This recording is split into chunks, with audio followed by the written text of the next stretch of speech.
some videos and arguments Willem Petzer makes that highlight how morally bankrupt apartheid revisionism actually is.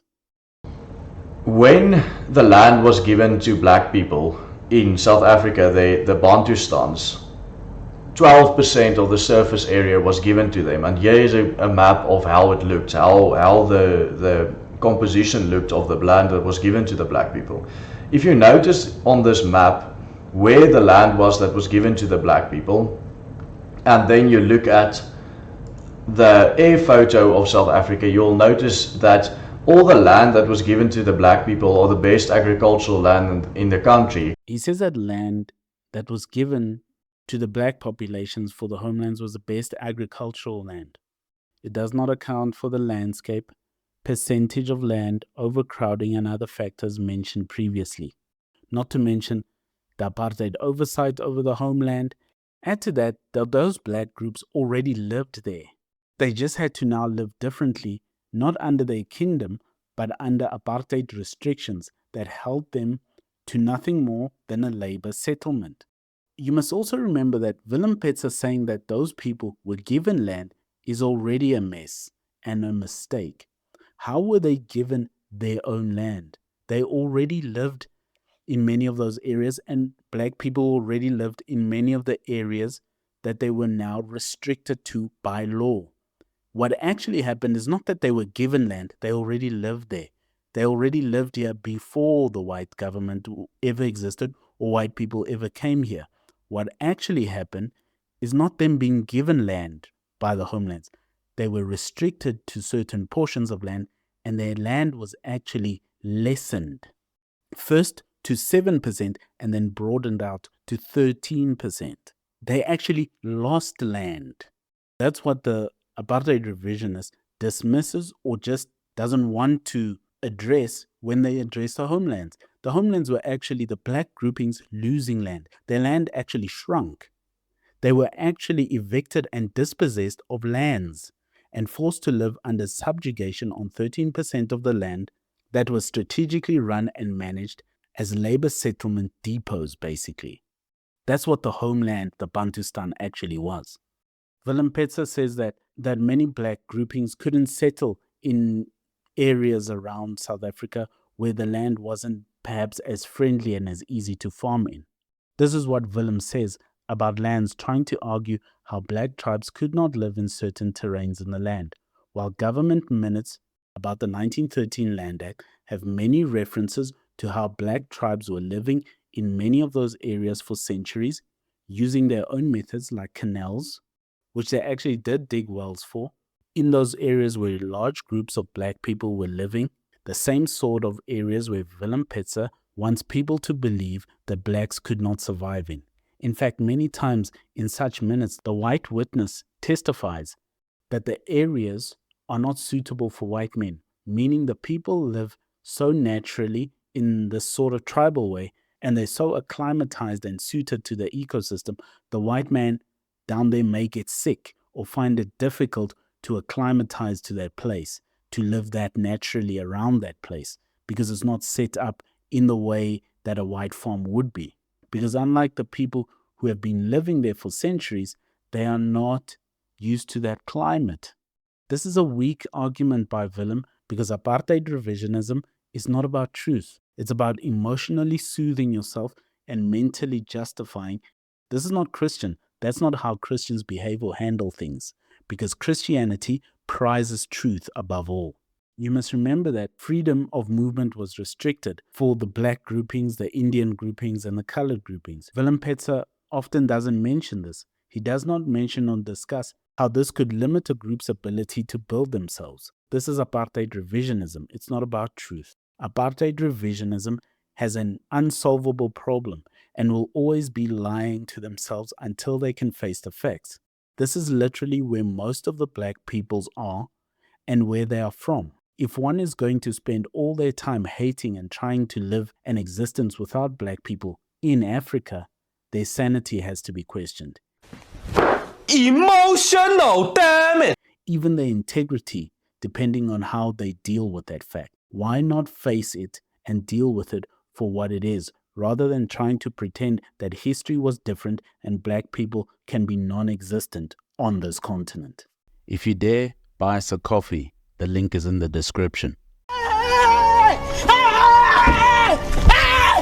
Why are you running? Why are you running? This part here, next to the mountain range, to the west of the mountain range, this is the part that was bought by the Dutch East Indian Company to farm with. This part here was settled by the Khoi people, and there was a lot of wars between the Dutch East Indian Company and the Khoi people, but that does not mean that the Dutch stole their land. It means that the Khoi mostly stole the Dutch's cattle, and that is what most of the Khoi-Dutch wars came to.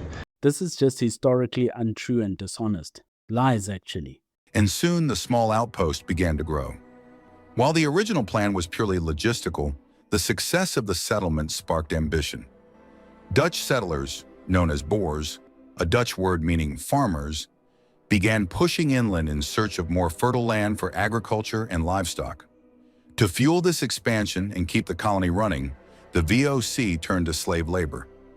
In 1658, just 6 years after the settlement began, the first slaves were imported to the Cape, a group of Angolans captured from a Portuguese ship. Over time, thousands more were brought from Mozambique, Madagascar, Indonesia, India, and Sri Lanka, performing hard labor on farms, in households, and in service of the VOC. This expansion brought them into direct conflict with the Khoi, the region's original inhabitants, led by chiefs like Outsumato and Doman. For thousands of years, the Khoi had lived as pastoralists and herders across the Cape. But as more land was seized by the Dutch, tensions escalated.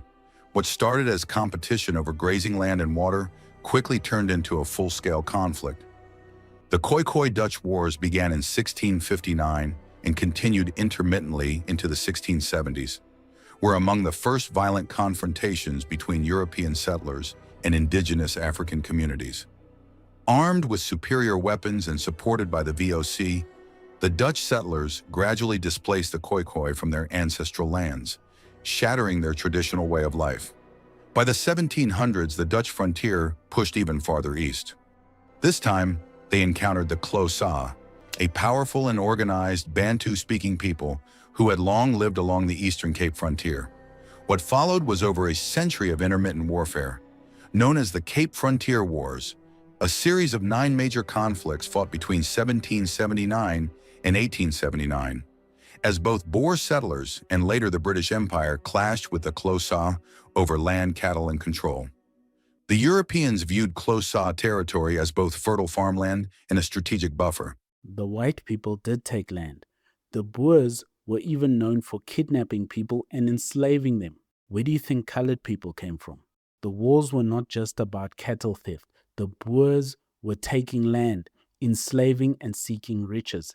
That's history. It's just the truth. Better for all of us who live in this land to face that. Whether in some stories you seem like the villain or the good guy. You can't always be the good guy and you're not always the villain. It's better for all to face the truth, just like the blacks have to face that the ANC government is a failure. This is why the revisionism is unnecessary and at a point becomes foolish, the sort of thing that people believe because they want to. It justifies some sort of feeling or soothes some sort of mental anguish or just justifies their hate for the blacks. Emotional, damn it! It is no longer about the truth of history. It is no better than Jacob Zuma saying that black people are still slaves to white people in 2026. That there is no need for us to be separated by the whites. Absolutely no need. We need to come together, even if we have different organizations and views. But there must be something that says we need to be together so that we can liberate the black people. They look at us. It is a clear thing that if we don't do that, we are going to be slaves forever. And we don't want it. Mr. Petzer shows maps of South Africa, what it looks like with dry areas and how most of it is the Kalahari, trying to prove that blacks could not live there.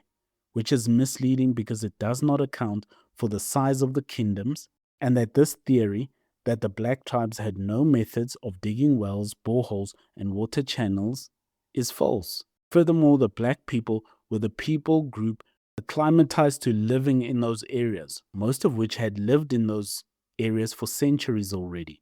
Not to mention, what did those areas look like 300 years ago? Did they look exactly as dry as they do in the current images, or was the landscape different 300 years ago? To the north of the Cape Colony, when you pass that mountain range there is absolutely nothing. You can even zoom in here and you'll see from the air it's miles and miles and miles of absolutely nothing. There's nothing here. Nobody can survive here. Nobody can survive on 60% of this country without having a world technology, without the wind pump that was brought here by the Europeans. Willem Petzer says the black groupings could not survive without windmills, the wind pump. And I agree with my countryman Willem when he says, indeed, the wind pump is an iconic South African sight. Then revisionist ideology takes over and twists the truth. Because yes, the black group may not have had the wind pump. However, cabinet notes from the meetings on the 1913 Land Act has many white men mentioning how the blacks do live down there in those areas in their hundreds and in their thousands, using what the white witnesses in those cabinet meetings often call native irrigation systems that use the wells that they dig with canals and terraces, and of course with manual labor. And they further discuss in these meetings how the white man will have an advantage on that land and could produce more out of the land because of his technologically advanced irrigation systems by comparison. So Petzer uses a fact to exclude the reality that black people were living down there, and for centuries at that, and it was their land. They weren't getting as much out of that land because of the ancient irrigation canal system they were using. That is why the white men in the meeting state that they could yield more out of the land with their technology, which of course leads to them deciding, hence, let's just take that land and kick those black people out, disproving Petzer's attempt at reframing what happened. He could just stick to the truth. If I had to give him a moment of Christian charity, I would say perhaps he's into this apartheid revisionism because he's tired, perhaps, of his people being framed as the bad guys in the historical story of South Africa, while lying and using the same lies the fascist apartheid regime used is not going to help that. Actually telling the truth and facing it for what it is better and is Christian. And by lying and revising apartheid, you actually make those pushing the national democratic revolution, you make them happy. Because these sort of arguments are what motivates them and what they use to sell to people, black people, who want justification for their hate of white people also.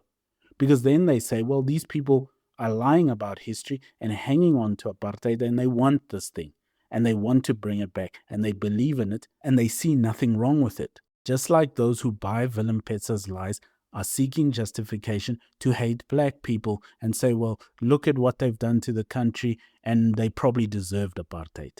That's basically what is being said here.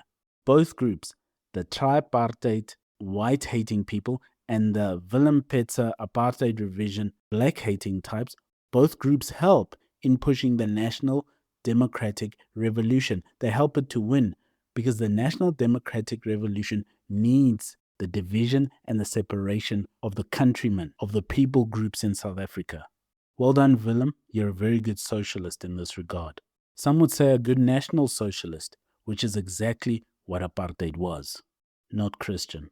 Usually when there was a war or some sort of power struggle between two groups of people, and this is actually not usually, this is always the case, the person on each side or the group on each side will try to make the other side look as evil as they possibly can, and then vice versa, they would try and make themselves look as good and as righteous as they possibly can. And if you take these two competing narratives, usually the one that becomes the mainstream knowledge is the one that was written by the victor. Is the victor trying to make his opposition look as evil as possible and make himself look as good as possible? And that's obviously the narrative we see in South Africa today. Willem Petzer tells us that South Africa is suffering from the phenomena of history being written by the victor. Well, that goes both ways, Willem. So does mainstream knowledge. It goes both ways. The apartheid government wrote history the way they wanted to write it. Dr. Verwoerd and them, and F.V. de Klerk. And so will it be rewritten when the ANC government comes in. It cuts both ways. The first part I want to talk about is actually his final paragraph, which says, why was apartheid ever necessary? And then he says some stuff at the end, but that's not really relevant to the question. Now, obviously, I can't answer the question, why was it necessary? But I can answer the question, why that people at the time think it was necessary.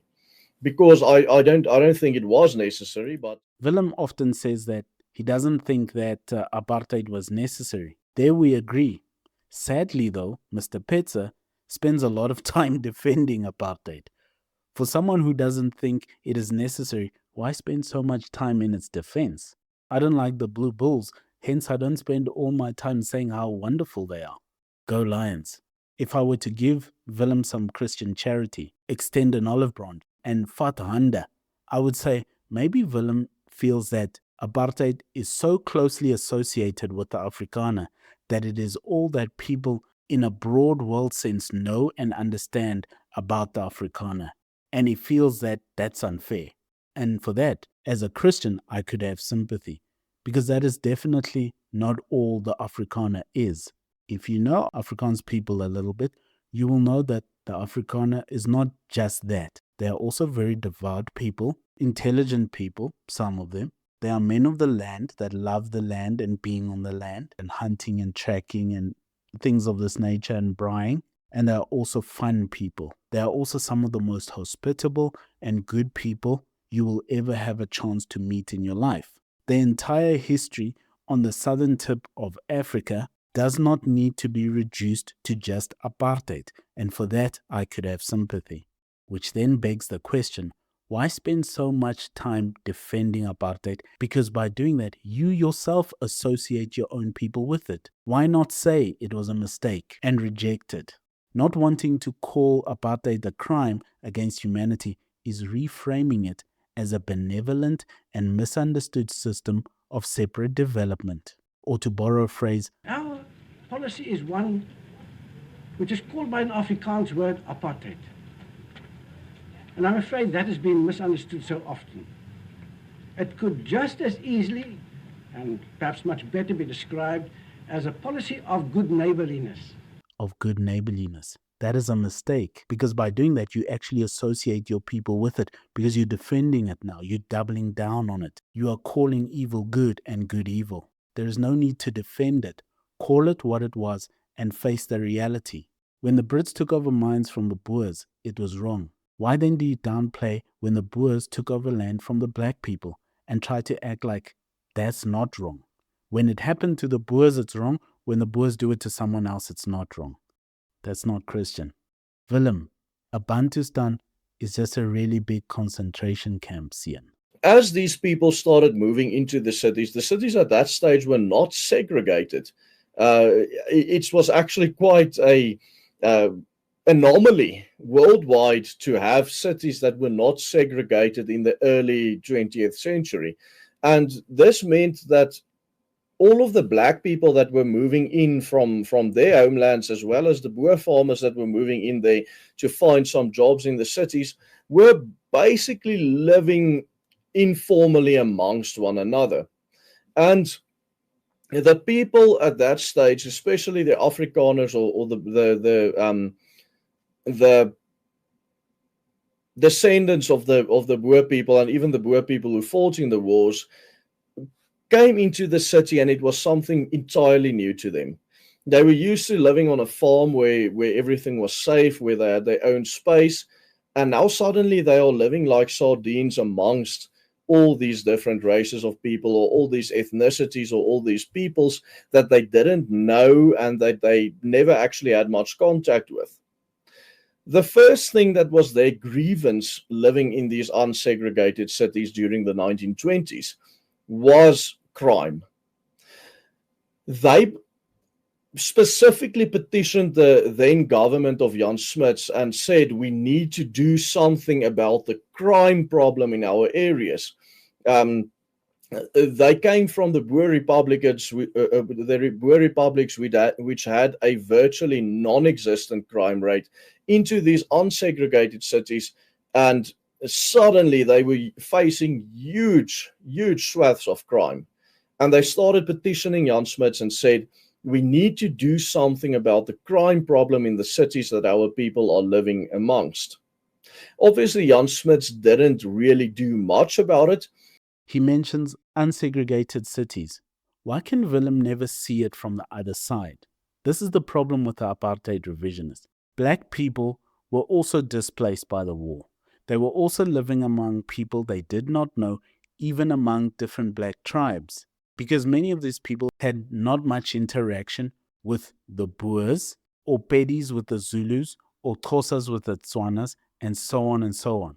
They were also people who had lived in their own kingdoms, in their own villages, with low crime rates and order and peace, run by their chiefs and their kings, just like the Boers lived on their farms and in their communities in peace with low crime rates. Why does he only associate the low crime rate living with the Boers, as if the blacks didn't live like that in their own kingdoms?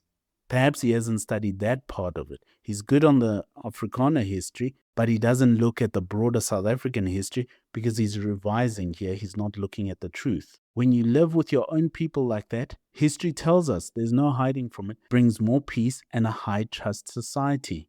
Why then is Willem acting like the blacks did not suffer under the high crime rates of this diverse, urban sort of life after the war? He's not seeing it from the other side either. Is it perhaps that Willem sees the blacks as just the criminal perpetrators, as just crime-infested meat puppets who bring crime wherever they go? Because in their own kingdoms, in their own villages, they also lived under low, close to no crime whatsoever. But there's no such thing as no crime, whether it was on a Boer farm or community or a black kingdom or village, because human beings are evil, as Willem then states in another video, using Christian theology to justify that. On that we agree. So all people are capable of crime. And when they were thrown after the war into that diverse city slum, the black people were also suffering under living around people they did not know, they did not understand, they did not share culture and language, even though they were of the same color. And then there was this other group that was of a different color. Just saying that the Afrikaners were the only ones suffering crime for the first time at this high rate is just not true, and it reveals a certain blindness towards the other people. He sees the blacks as just crime-infested meat puppets, and he sees the Boers as human beings having to suffer this. This is apartheid revisionism, not Christian. The second reason why the people thought it was necessary to implement apartheid, which, by the way, if I say apartheid, it is actually just a word for segregation, an Afrikaans word for segregation. Apartheid segregation was not about crime. It was not even about each ethnicity or people having their own homeland. It was about creating a system where whites could dominate and had different or favorable rules for them to allow them to rule the rest. Why keep defending it and acting like that's not what it was? Willem Petzer says apartheid is just a word for segregation. Now it's used about Israeli discrimination and called Israeli apartheid. These are the things that get to Afrikaners, perhaps to Willem in particular. Unfortunately, Willem and the apartheid revisionists choose the exact wrong strategy. They then defend apartheid and sort of try to position apartheid as something that wasn't that bad. And he says that don't call what the Jews are doing right now apartheid. This makes the apartheid revisionist look crazy. Trying to reframe apartheid only achieves calling evil good and good evil. Why does the apartheid revisionist think they have to defend apartheid? You can admit it was wrong and still be proud to be an Afrikaner. Apartheid was a bad and evil idea.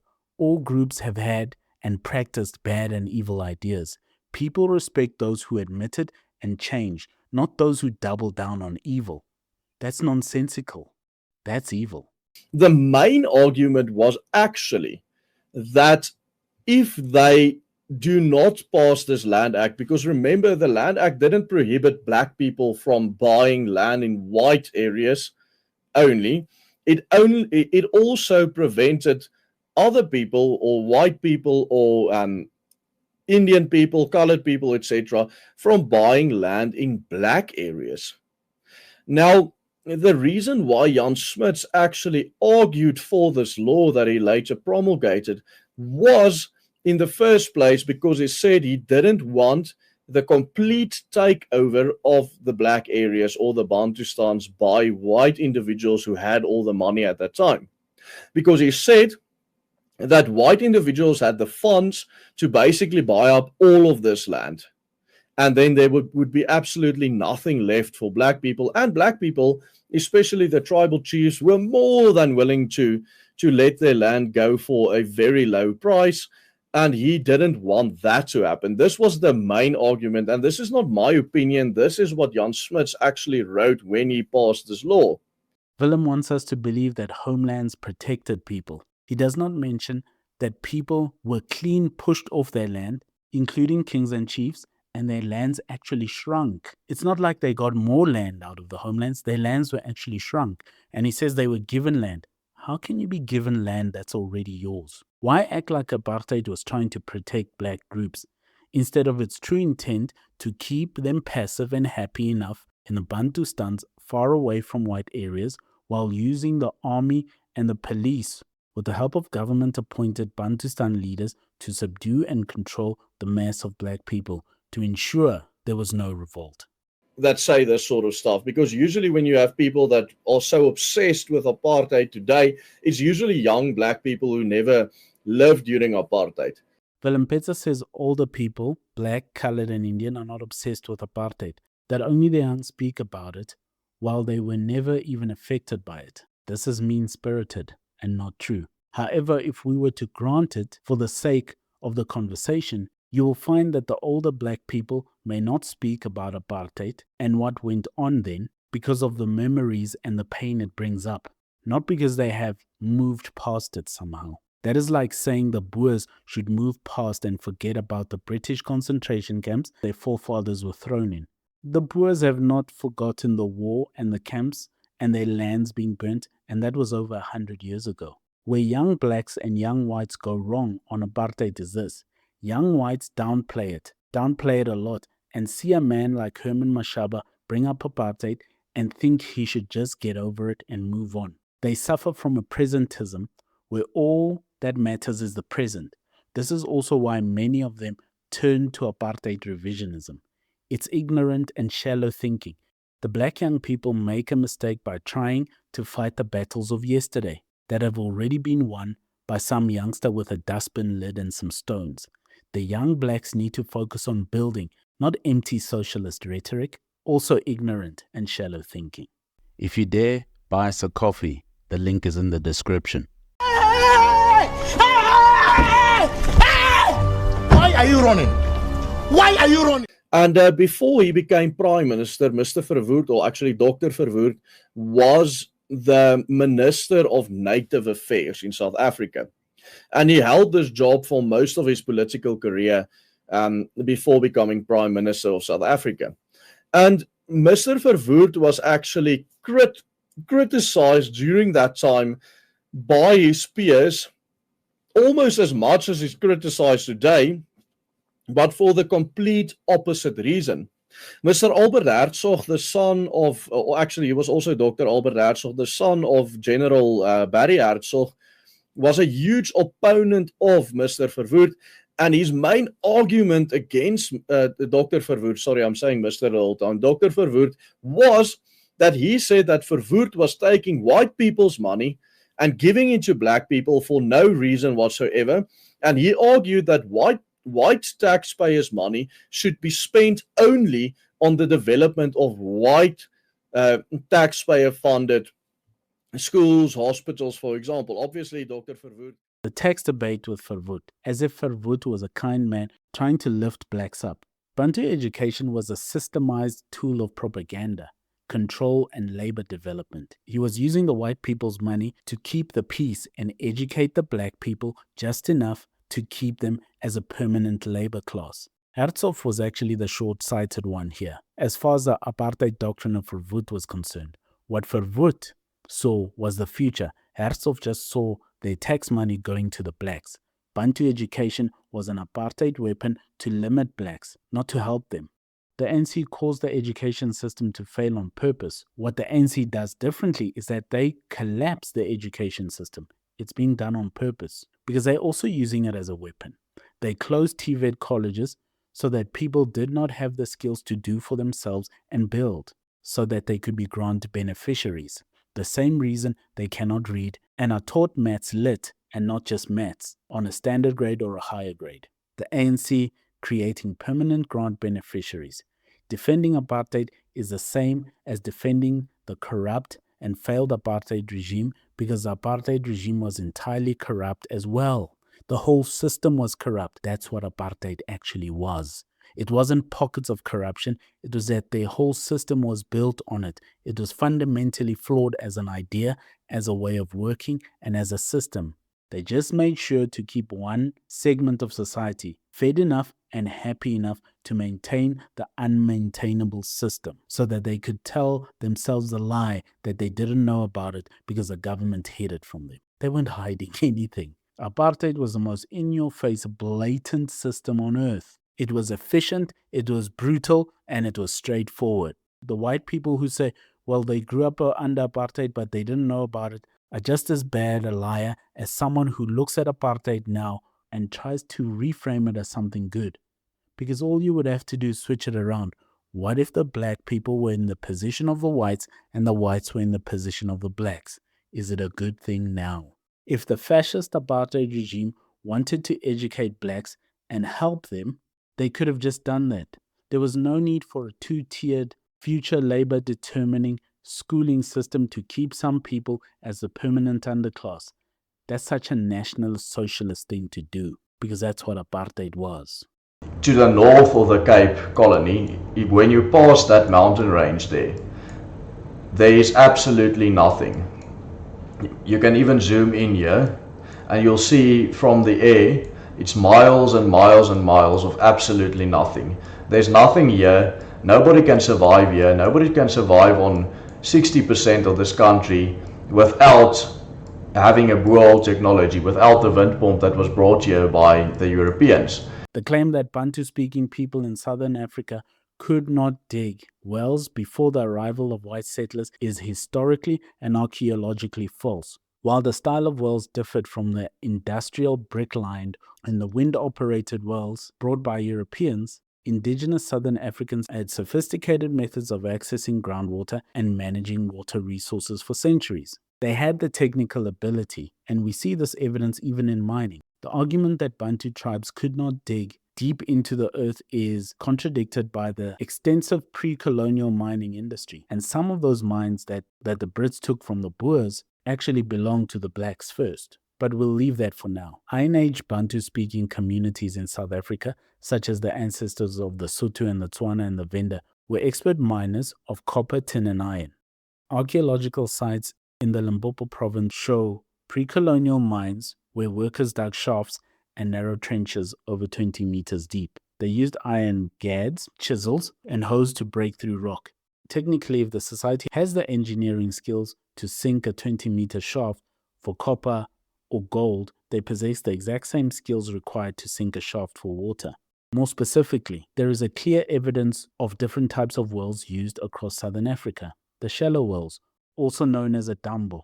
In the wetter eastern regions of South Africa, Bantu farmers practice wetland farming in areas known as dambos, or what the Afrikaners would call a vlei.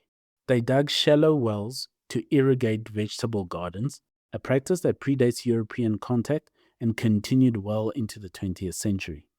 Deep sand wells, also known as an onjambo. In more arid regions, such as the Kalahari, even up to central Namibia, Bantu-speaking pastoralists were renowned as well diggers that were often 3 to 5 meters deep and could reach up to 20 meters where required to reach the water table in dry riverbeds.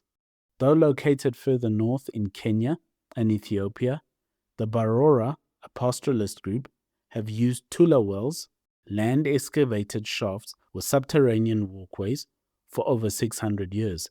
This demonstrates that well digging technology was a widespread feature of sub-Saharan pastoralist cultures long before colonial intervention. Bantu-speaking communities did not just dig for water, they redirected it, of course, because they were farmers. They had irrigation furrows in what is called the Soutpansberg of Limpopo and the eastern escarpment of Mpumalanga. There are remnants of pre-colonial stone wall terraces and irrigation furrows all over the place. In parts of South Africa, ancient aqueducts and canals, many meters long, some even kilometers long, were built to move water from mountain streams to agricultural fields.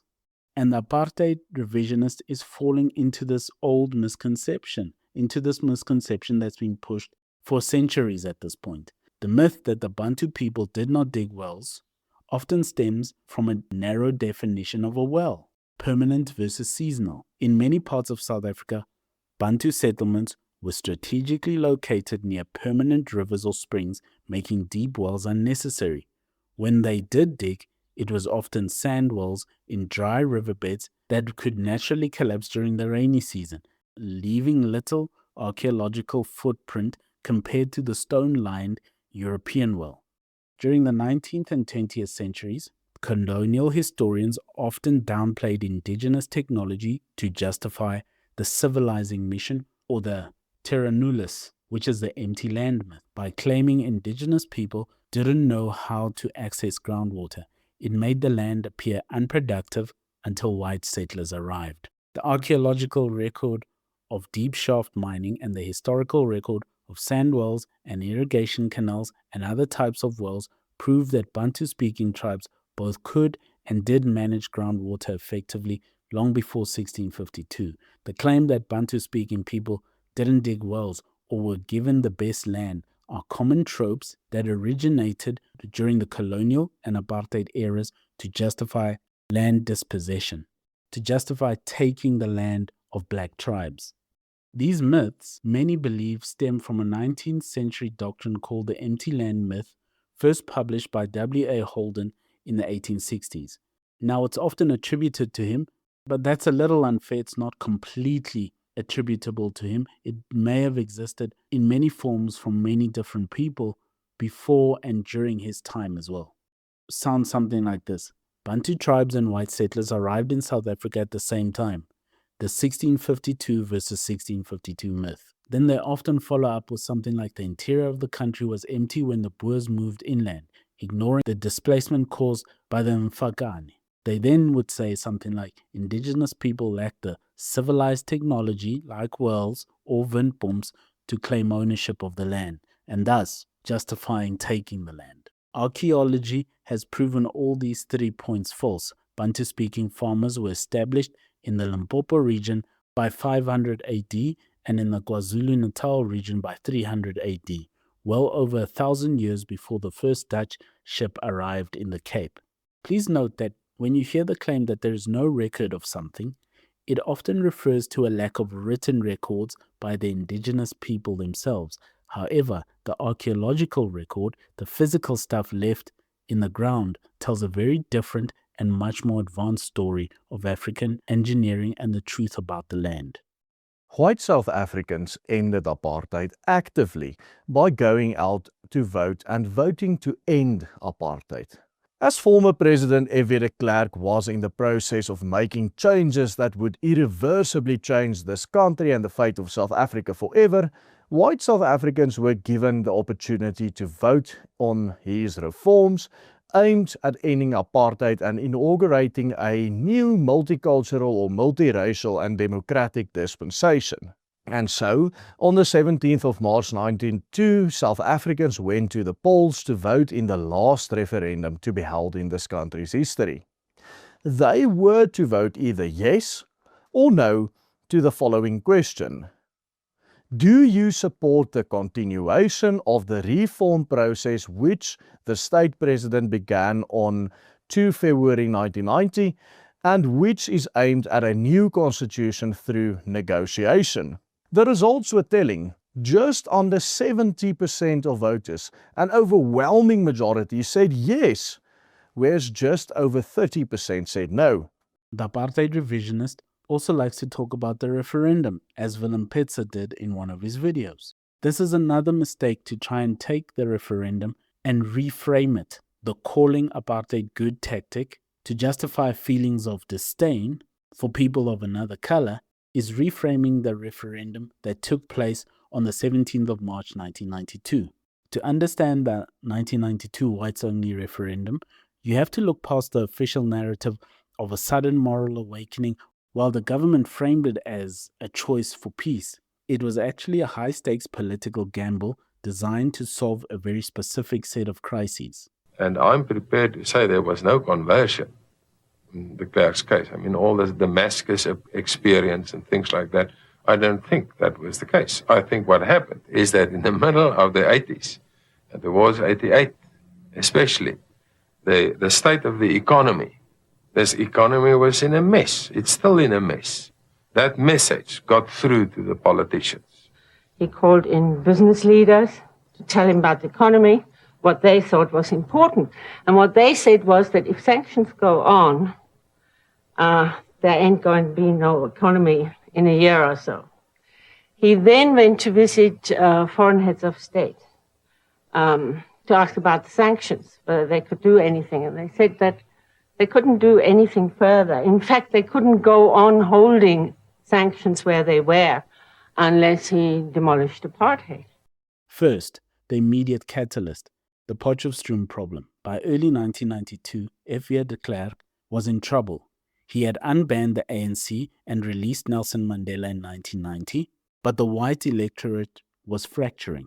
The Conservative Party, or the CP, which wanted to return to grand apartheid, was gaining massive momentum. In February 1992, the National Party lost a key by-election in Potchefstroom, a national stronghold, to the CP. The CP argued that de Klerk had no mandate to negotiate away white minority rule. In response, de Klerk called their bluff. He announced a winner-takes-all referendum. If the white voters said no, he would resign and hold a general election, which the CP might have won. Said yes, he would effectively ignore the right-wing opposition for the rest of the negotiations. The strategic reasons for getting this mandate for reform were far more pragmatic. He wanted to silence the right wing. The referendum was a tactical weapon to break the back of the Conservative Party. By forcing a national vote, de Klerk moved the battlefield away from local by-elections, where the CP was strong, to a national stage where urban English-speaking whites could dilute the rural Conservative vote. It also served to strengthen the negotiating hand. At the CODESA, which was the Convention for a Democratic South Africa, those negotiations, the ANC was pushing for a rapid transition to majority rule. De Klerk needed to show the ANC and the world that he had the white masses behind him, giving him more leverage to demand power sharing or minority protections. The major reason, there was economic desperation. South Africa was broke. And this is what a lot of white people forget about that, especially young white people. They forget this, and especially the apartheid revisionists. They act like it was some sort of benevolent referendum that they just chose to vote. Look at the political maneuvers happening before, and underlying all this is that South Africa was broke. The sanctions, the capital flight, and the cost of maintaining the total strategy, military operations in Namibia and Angola had gutted the treasury, not to mention the military interventions you have to do in the homelands. That's why Bantu Holomisa could move on them. In the Transkei, with the coup of 1987, the government knew that without a yes vote, international markets would never reopen. The apartheid revisionist always acts like it was a choice to have a referendum, but they were pushed. It was a compulsion. In fact, it was apartheid and the NP and the white regime in a controlled retreat. They didn't just want to retreat. It was a controlled retreat. The Cold War ended, and this was the most underrated factor. Before 1989, the NP justified apartheid as a bulwark against Soviet-backed communism. When the Berlin Wall fell, the Red Menace argument vanished. The West no longer had any reason to tolerate or to back Pretoria's human rights record. Add to that the banking sanctions. In 1985, Chase Manhattan and other banks stopped rolling over South Africa's short-term debt. By 1992, the country was effectively an economic pariah. Very little leverage to work with at the CODESA negotiating table. The business elite, big capital, put immense pressure on F.W. de Klerk to normalize the country so they could trade again. Even his own white businessmen were saying, "Be reasonable, man." And F.W. de Klerk, to his credit, took that advice. You also had internal unrest. The country was ungovernable. The United Democratic Front and the ANC's stay-away campaigns meant that the state could no longer guarantee order without a permanent and unaffordable military presence in every township. Exactly what Verwoerd had feared. So you see now de Klerk was faced with a choice. Despite the pressure, the NP chose the referendum as their specific exit strategy. They could have doubled down on the military state, like the Securocrats under P.W. Botha wanted. Instead, de Klerk's faction realized that reforming from a position of relative strength was better than collapsing like the regimes of Eastern Europe, which was very clever. You could say a lot of things about Mr. de Klerk, but he was no fool. So let's look at it side by side. Was the white government of the time forced, or was it a choice, as the apartheid revisionist tries to present it? On the economy, if you look on the side of force, you see that the sanctions made the old system physically impossible to actually fund. They could not uphold the system as it was.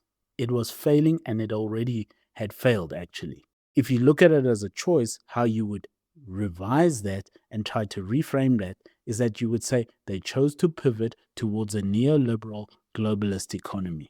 On the political end, how they were forced to it, you would look at the CP, the Conservative Party, and that they were winning local elections, threatening de Klerk's power. If you're looking at it by reframing it, you would say de Klerk chose a referendum to neutralize them in one move. And socially, if you're looking and saying they were forced, you would say the majority of South Africans were already in active revolt, which is the truth about the 80s. That's why South Africa was under state of emergency in the 80s. That's why Bantu Olomisa could move in the Transkei to form a coup in 87. But if you're looking as an apartheid revisionist, you would say the NP chose to negotiate while they still controlled the SADF. The facts point very clearly that they were forced by the reality of change, but they chose the referendum to ensure that the NP, not the right-wing CP, was the one holding the steering wheel during the crash. Willem wants to reframe the referendum, as most apartheid apologists like to, as some sort of benevolent act of kindness done by the fascist regime of the NP. They were not committed to a new nation, the NP. It was the sanctions, the failing economy, the fact that apartheid had failed and the system had collapsed. The referendum was not benevolent, it was duress. It had to happen. Something had to happen because there would be bloodshed. And F.W. de Klerk, being a wily old fox, maneuvered it the right way. By the time he realized what was happening, Mandela had maneuvered him to another way. Perhaps we can look at that in another video.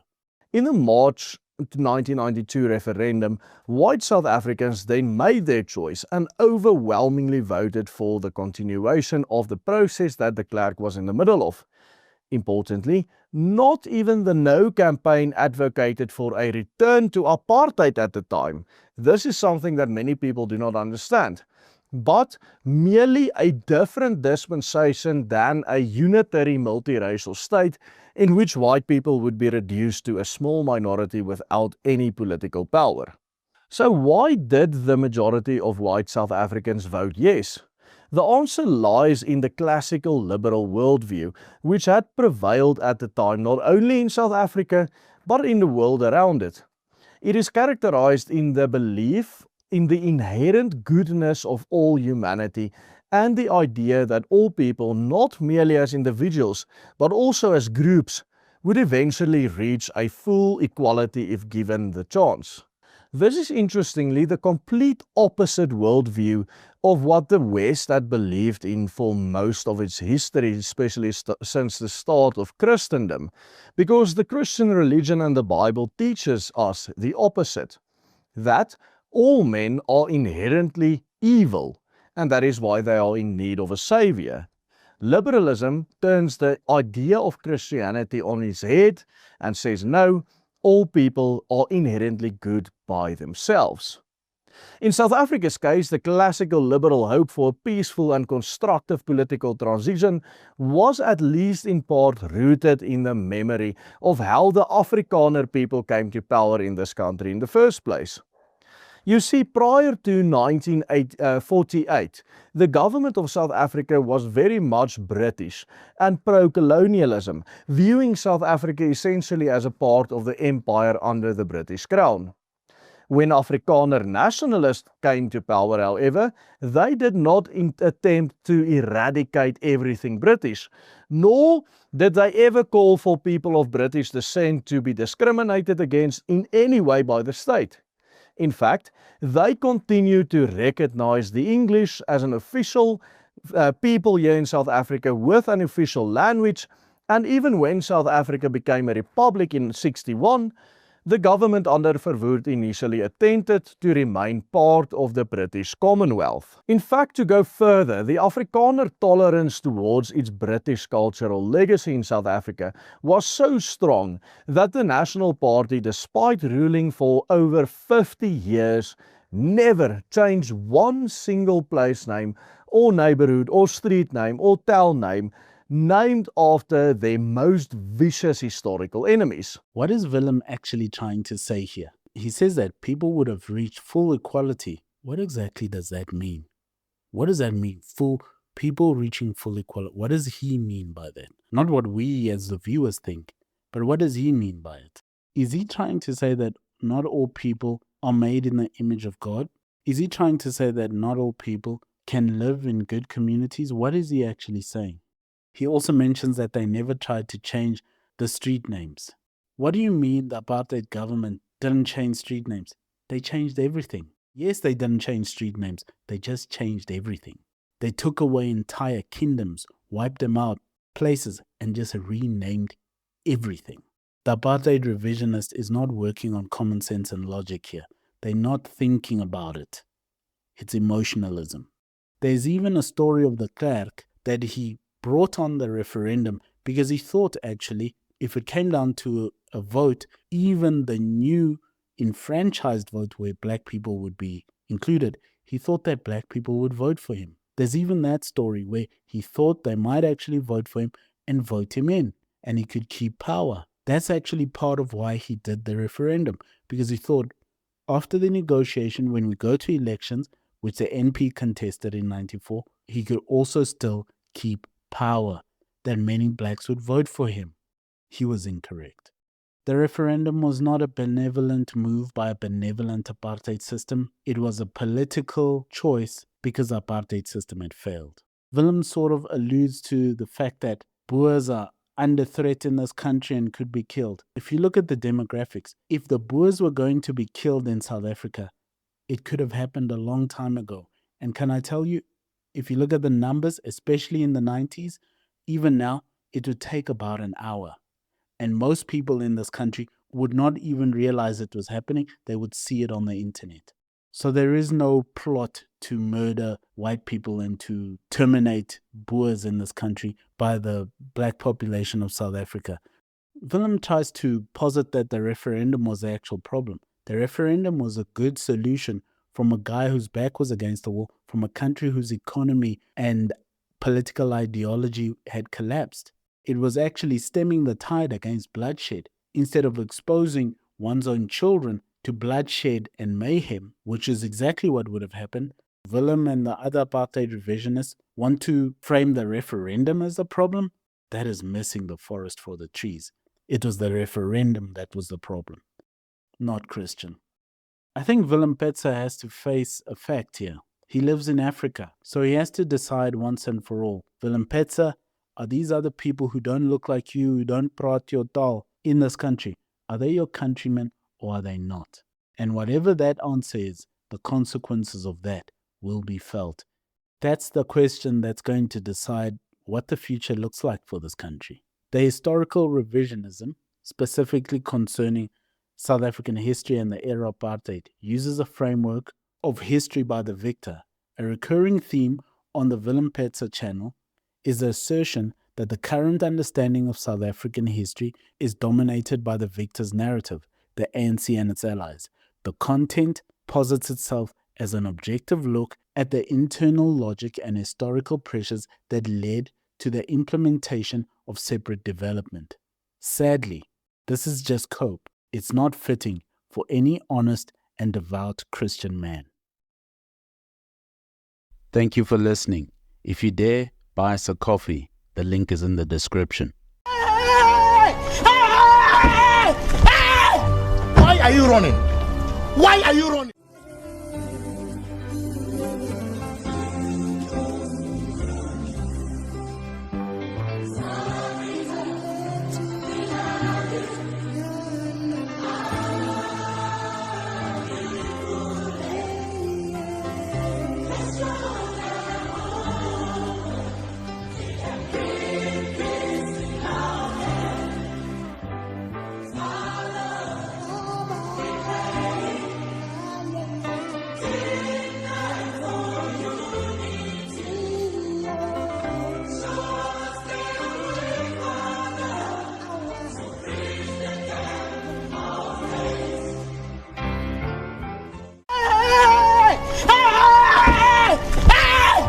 Why are you running? Why are you running?